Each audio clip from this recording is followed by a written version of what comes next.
السلام علیکم ورحمۃ اللہ وبرکاتہ۔ ناظرین، آج ہماری بہت ہی خوش قسمتی ہے کہ ہمارے ساتھ تشریف فرما ہیں خطیب اسلام، خطیب پاکستان، واعظ و خوش الحان، قاری قرآن حضرت مولانا عبدالعزیز حسانی صاحب دامت برکاتہم العالیہ، حفظہ اللہ تعالی۔ اللہ تعالی حضرت کی عمر میں برکت نصیب فرمائے۔ ماشاءاللہ ہمارے ملک کے بہت ہی مایہ ناز خطیب ہیں، عوام کے جوش و خروش کو تازہ کرنے والے، ایمان کو تازگی بخشنے والے۔ ہمارے ابا جی مرحوم حضرت مولانا حفیظ اللہ نور اللہ مرقدہ کے ساتھ بھی والہانہ ان کا تعلق تھا، اور ہمارے سر پہ بھی بہت دست شفقت رکھتے ہیں اور فرماتے ہیں، بہت پیار فرماتے ہیں۔ تو آج میں ان کو اپنے چینل میں خوش آمدید کہتا ہوں، ہمارے ساتھ تشریف فرما ہیں، اور اللہ تعالی حضرت کے علم و عمل میں، عمر میں برکتیں نصیب فرمائے۔ مختصر حضرت کے ساتھ گفتگو کرتے ہیں تاکہ تمام سامعین کو فائدہ ہو جائے۔ السلام علیکم۔ وعلیکم السلام ورحمۃ اللہ۔ حضرت ماشاءاللہ آپ کو ہم خوش آمدید کہتے ہیں کہ آپ ہمارے پاس تشریف لے آئے، اور ماشاءاللہ حضرت آپ کی فراغت کہاں کی ہے؟ میری فراغت جامع عبداللہ ابن مسعود خانپور کٹورہ۔ ماشاءاللہ کس سن میں آپ کی فراغت ہوئی ہے؟ تقریباً 1997 میں۔ ماشاءاللہ ماشاءاللہ۔ اور آپ کو خطابت میں آئے ہوئے کتنا عرصہ ہو گیا ہے؟ تقریباً میں خطابت کے میدان میں 95 سے آ گیا تھا۔ میں ماشاءاللہ 95 سے نا میں تقریریں کرتا تھا باقاعدہ، جو ہے نا میری فراغت جو ہے 97 میں ہوا، اس کے بعد مسلسل پھر مستقل میدان میں آ گئے۔ ماشاءاللہ آپ نے خطابت میں بہت نشیب و فراز دیکھے، اونچ نیچ دیکھی ماشاءاللہ، اور عوام کا جذبہ بھی ماشاءاللہ بہت تازہ کرتے ہیں۔ تو یہ خطابت کا فن آپ نے مستقل کسی سیکھا ہے یا آپ کا خود اپنا شوق تھا؟ بس اپنا اساتذہ کرام کی رہنمائی اور ان کی دعائیں بھی، اور ان کی حوصلہ افزائی بھی، کہ انہوں نے دعائیں بھی دی، حوصلہ افزائی بھی کی، اور مواقع بھی ماشاءاللہ فراہم کیے۔ یہ تین چیزیں لازمی ہوتی ہیں میدان میں نا، اساتذہ کرام کی دعائیں اور ان کی حوصلہ افزائی، اور جو ان کے جو مواقع فراہم کرتے ہیں نا جی اپنے شاگردوں کو، سٹیج دینا یا جمعہ پر بیان کرنے کا موقع دینا، جی اصلاح کرنا، جی یہ اس کے اثرات ہوتے ہیں۔ ماشاءاللہ۔ تو زمانہ طالب علمی میں بھی آپ تقریریں فرمایا کرتے؟ زمانہ طالب علم میں بیان کرتے تھے۔ ماشاءاللہ مولانا شفیق الرحمان صاحب درخواستی رحمۃ اللہ علیہ کی موجودگی میں میں نے بیانات کیے، مولانا محمد ضیاء القاسمی صاحب رحمۃ اللہ علیہ، مولانا عبدالکریم ندیم صاحب ان کی موجودگی میں، مولانا عبدالحی صاحب عابد لاہور والے، طالب علمی میں ہم ان کے سامنے بیان کرتے تھے، وہ دعا بھی فرماتے تھے اور اصلاح بھی فرماتے تھے۔ تو خطابت کے لیے کن چیزوں کی ضرورت ہوتی ہے، یعنی اس کے لیے جو خطابت انسان کی مضبوط ہو جائے؟ ان کے اس کی یہ ہے کہ حضرت ایک جو ہے نا جی خلوص، بے شک یہ ضروری ہے، اور بناوٹ سجاوٹ یہ نہیں، تصنع نہیں ہونا چاہیے، اللہ کی رضا سامنے ہو۔ اور پھر ویسے تو میرا یہ عقیدہ ہے کہ بننے سنورنے سے کچھ نہیں ہوتا، بے شک یہ اللہ تعالیٰ سبب بناتے ہیں۔ بے شک اور یہ ہے کہ آپ دوسرے اپنے اکابر اور خطباء کی ان کو ترجیح بھی دیں، ان کو اہمیت بھی دیں، اور ان کی آپ کے دل میں ان کی قدر ہوگی تو پھر آپ کی قدر ہوگی ان کے دل میں۔ ہاں، کسی کو حقیر نہیں سمجھنا چاہیے۔ اور یہ ہے کہ مطالعہ یہ لازمی ہے خطابت کے لیے، اور یہ ہے کہ موقع شناسی یہ بھی ضروری ہے کہ کس قسم کے لوگ بیٹھے ہیں، بے شک اس کے مطابق بات کرنی چاہیے، اور جتنا بھی ہو سکے قرآن و حدیث کا زیادہ آپ بیان کریں گے تو وہ سارے مطمئن ہو جائیں گے انشاءاللہ۔ آج کل کون سے خطبات کا مطالعہ زیادہ مناسب ہے، علماء کے لیے، طلباء کے لیے، یا اماموں کے لیے؟ میں تو یہ جو نئے طلباء فارغ ہوتے ہیں نا جی، فاضل ہوتے ہیں، خطابت کے میدان میں آتے ہیں یا مسجد سنبھالتے ہیں خطابت کے لیے، تو ان کے لیے میں کہا کرتا ہوں کہ آپ جو ہے نا پہلے قصص الانبیاء، ماشاءاللہ جتنے قرآن میں انبیاء کے واقعات ہیں نا جی پہلے وہ بیان کیا کریں۔ حضرت یوسف علیہ السلام جی کئی جمعے پڑھا سکتے ہیں، جی اور حضرت سلیمان علیہ السلام کا واقعہ ہے، حضرت یونس علیہ السلام کا واقعہ ہے، جی حضرت ابراہیم علیہ السلام کا واقعہ ہے، جو میں زیادہ اس چیز کا قائل ہوں۔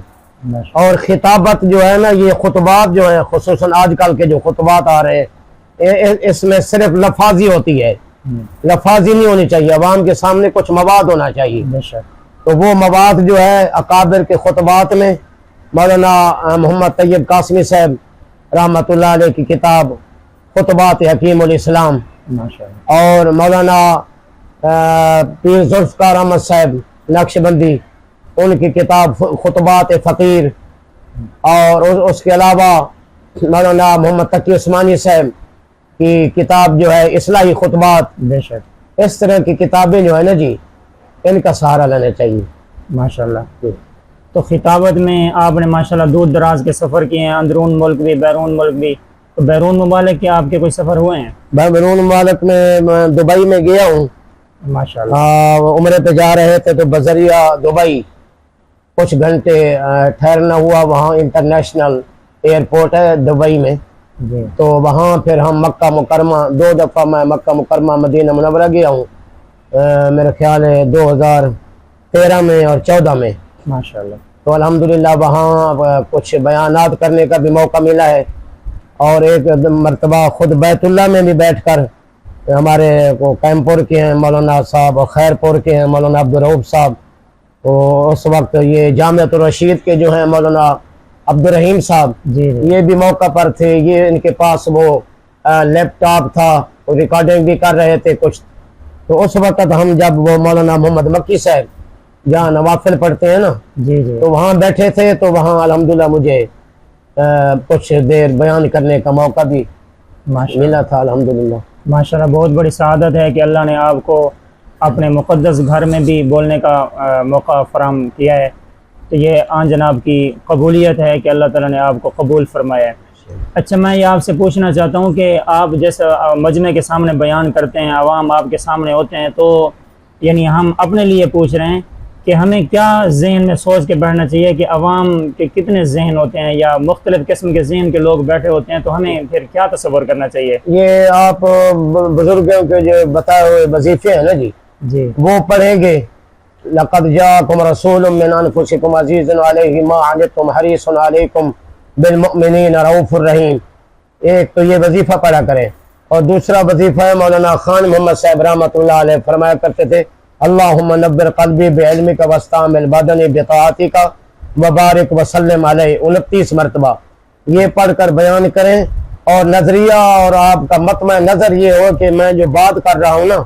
اس میری بات سے جو لوگوں کو فائدہ ہو، یعنی کہ لوگ اصلاح کی طرف جی، آ جائیں، اس کے علاوہ اور کوئی مطمع نظر بھی نہ ہو کہ میں اتنا سفر کر کے آیا ہوں، میری بات جو ہے نا کہ ان کے پلے پڑ جائے، ان کو بات کو سمجھ آ جائے، عقیدے کی بات سمجھ آ جائے، جی، تو سب سے یہ جو ہے نا یہ زیادہ فائدہ ہوتا ہے دنیا اور آخرت کا، کہ سامنے والا بندہ جب آپ کی بات کی سمجھ کر اس پر عمل کرے گا تو اس کے لیے دونوں کی نجات ہوگی اس سے۔ اچھا، عوام کا ذوق بنانے کے لیے بھی کوئی گر ہے آپ کے پاس؟ تو ماشاءاللہ تو بہت عوام کا ذوق بنانے کے لیے سب سے پہلے تو قرآن شریف ہے، ماشاءاللہ، جتنا خوبصورت کر کے قرآن کی آیات پڑھیں گے جی، اس سے لوگ زیادہ جذبات میں اور ذوق اور شوق میں آتے ہیں۔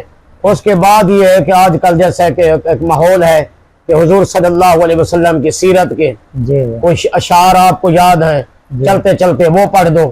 جی، اچھا، اگر ٹائم لمبا ہو گیا، آپ کو زیادہ وقت مل گیا ہے، دوسرا خطیب اگر لیٹ ہو رہا ہے، تو دیکھیں کہ آپ عوام میں کوئی بورنگ نظر آ رہی ہے یا عوام بور ہو رہی ہے، جی، تو کوئی اسلامی لطیفہ ان کو سنا دیں ان کے ذوق کو تازہ کرنے کے لیے، جی، اور اس کے بعد انشاءاللہ پھر کام چلتا رہے گا۔ ماشاءاللہ، آپ نے اپنی زندگی میں عمرے اور حج کتنے کیے ہیں؟ 2 عمرے کی ہیں جی، ماشاءاللہ، یہ حج کی انشاءاللہ ارادہ ہے، اللہ تعالیٰ انشاءاللہ توفیق دیں گے۔ اور آپ کی عمر ماشاءاللہ کتنی ہے؟ بچے کتنے ہیں؟ 47 سال، ماشاءاللہ، بچے کتنے ہیں؟ 3 بچے ہیں جی۔ ماشاءاللہ، وہ بھی عالم حافظ قاری جی ہیں؟ جی، ایک بیٹا میڈیکل سٹور پہ ہے، ایک بیٹا عالم کروڑ پکا میں باب العلوم میں ماشاءاللہ دور حدیث میں ہے۔ اور ہمارے ابا جی مرحوم کے ساتھ آپ کا مولانا حفیظ اللہ صاحب رحمۃ اللہ علیہ، آپ کے ابا جی جب پڑھاتے تھے جامعہ خالد بن ولید بہاری میں مولانا ظفر احمد قاسم صاحب کے پاس، تو اس وقت مولانا ظفر احمد قاسم صاحب مجھے ساتھ لے کر آئے تھے آپ کی اسی نا مسجد میں، یہ جو آپ کی مسجد ہے نا، کیا نام ہے؟ مسجد قاسمیہ، جامع مسجد قاسمیہ بہادر پور میں، تو اس علاقے میں سب سے پہلے جو ہے نا میں اسی بہادر پور میں جامع مسجد قاسمیہ میں آیا تھا۔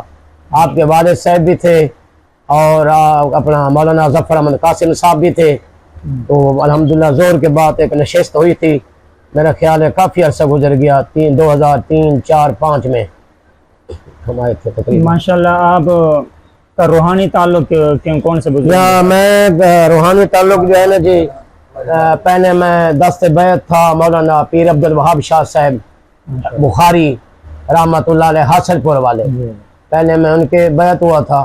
جب وہ اللہ کو پیارے ہو گئے تو اس کے بعد پھر میں نے کافی سوچ بچار بھی کیا، استخارہ بھی کیا، تو مجھے استخارے میں جو ہے نا وہ مولانا سید پیر محمد شاہ صاحب مسکین پور شریف والے، تو میں پھر ان کے بعد جو ہے نا ان کے بیعت ہوا۔ الحمدللہ حضرت کی دعائیں جو ہیں میرے ساتھ ہیں، وہ میرے مرشد بھی ہیں، اور کافی سارے الحمدللہ میں نے حضرت کی کرامات بھی دیکھی ہیں، ہر سال میرے مدرسے میں بھی آتے ہیں جی۔ آپ ماشاءاللہ خطابت کے ساتھ ساتھ کوئی دینی مدارس بھی چلا رہے ہیں؟ یہ مدرسہ ہے میرا میرسی شہر میں جی، کیا نام ہے اس کا؟ جامعہ حسان ابن ثابت ماشاءاللہ۔ الحمدللہ وہاں کتنے درجات قاری تک صاحب تعلیم ہے؟ پڑھا رہے ہیں جی، ہمارے مدرسے میں 2 قاری صاحب ہیں۔ ماشاءاللہ ابھی مسجد کا کام بھی شروع ہے، جامع مسجد سیدہ فاطمہ الزہرا، ماشاءاللہ۔ ابھی انشاءاللہ سفر کے آخر میں یا ربیع الاول میں وہاں مستقل خطبہ جمعۃ المبارک بھی انشاءاللہ جمعۃ المبارک کا افتتاح بھی کر رہے ہیں انشاءاللہ، اس کے لیے دعا فرمائیں انشاءاللہ۔ ماشاءاللہ جی، اللہ تعالیٰ حضرت کی عمر میں برکتیں نصیب فرمائے۔ حضرت نے ہمیں وقت دیا ہے، کوئی برکت کے لیے وظیفہ بھی ارشاد فرما دیں۔ ہمارا مدرسہ بھی ہے اور قرض بہت زیادہ ہے، اس کے لیے عوام الناس کو بھی فائدہ ہو جائے، جو مقروض لوگ ہوتے ہیں، جو بے روزگار ہوتے ہیں، اس کے لیے کوئی خاص وظیفہ؟ یہ ایک وظیفہ ہے جی، اپنا جو مقروض ہیں یا حالات ایسے خراب ہیں، معاشی حالات خراب ہیں، ان کے لیے ایک وظیفہ ہے کہ نماز فرض جب سلام پھیرتے ہیں تو سلام پھیرنے کے بعد جو ہے نا 30 مرتبہ یہ آیت پڑھنی ہے، رب انی لما انزلت الی من خیر فقیر، رب انی لما انزلت الی من خیر فقیر، 30 مرتبہ ہر فرض نماز کے بعد جب آپ سلام پھیرتے ہیں تو یہ وظیفہ کریں۔ اور اس کے علاوہ ہر قسم کے قرض، ہر قسم کی مرض، ہر قسم کے پریشانی کے لیے، معاشی حالات کے لیے، مشکلات کے لیے ایک وظیفہ ہے کہ صبح شام ایک تسبیح پڑھنی ہے، اول آخر 11 مرتبہ درود شریف، اور یہ تسبیح پڑھنی ہے، سبب لنا سببا یا مسبب الاسباب، فتح لنا فتحا یا مفتح الابواب۔ انشاءاللہ اس کا میں نے خود بھی تجربہ کیا ہے، الحمدللہ اس کے کافی روحانی اثرات ہوتے ہیں۔ ماشاءاللہ، آپ ہمارے چینل کے ذریعے عوام الناس کو کیا پیغام دیں گے؟ بس ہم یہ پیغام دیں گے کہ رجوع اللہ، اللہ کی طرف زیادہ رجوع رکھیں، اور مدارس کی طرف رابطہ رکھیں، 5 وقت اللہ کے گھر میں حاضری دیں۔ اور بزرگ کہتے ہیں کہ اس دور میں جو ہے نا، گئے گزرے دور میں، پرفتن دور میں، یہ جو مساجد اور مدارس اور خانقاہیں، یہ تبلیغی مراکز جو ہیں، یہ نوح علیہ السلام کی کشتی کی طرح ہیں، جو بھی اس کشتی میں آ گیا وہ نجات پا گیا۔ آج بھی اگر آپ اپنا ایمان، عزت، دولت بچانا چاہتے ہیں، ایمان بچانا چاہتے ہیں، تو آپ یہ مدارس اور مساجد کا رخ کریں، اور ان کے ساتھ محبت بھی کریں، اور مدارس والے کے ساتھ تعاون بھی فرمائیں۔ ماشاءاللہ، جزاکم اللہ۔ ماشاءاللہ، حضرت مولانا عبدالعزیز حسانی صاحب دامت برکاتہم العالیہ کے ساتھ ہم نے گفتگو کی ہے، ماشاءاللہ بہت دل خوش ہوا ہے، ہمیں بھی بہت فائدہ ہوا ہے، انشاءاللہ سامعین کو بھی بہت فائدہ ہوگا۔ اللہ تعالی حضرت کو جزائے خیر عطا فرمائے۔ جزاکم اللہ خیر۔